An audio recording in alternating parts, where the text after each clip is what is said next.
In a tiny village wrapped in fog, lived a curious boy named Theo.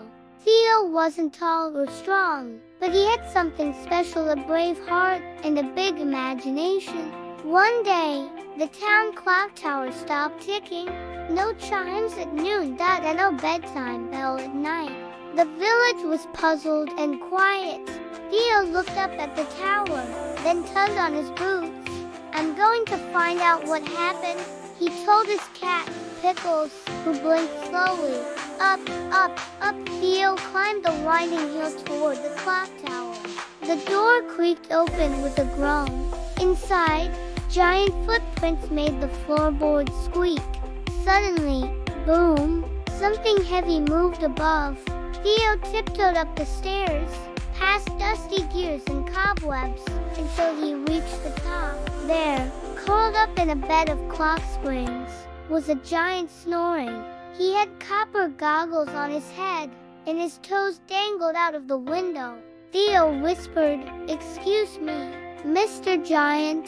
The giant blinked awake. "Who are you?" "I'm Theo, and you're in our clock tower."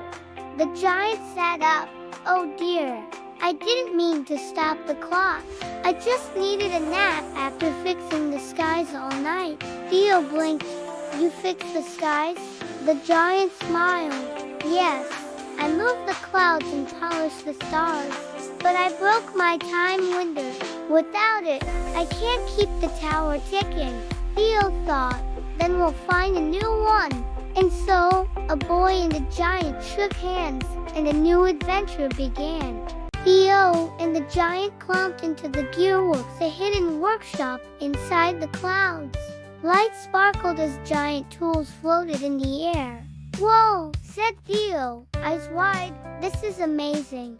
The giant pointed to a machine with steam puffs and golden dials. "That's the time winder," he said, "but it's broken." Theo rolled up his sleeves. "Let's fix it." Together, they twisted bolts, polished gears, and turned the sky blue key. But clunk, a piece was missing. Just then, Pickles the cat pawed at a drawer. Inside was a small, ticking gear the heart called. Theo smiled. "Perfect."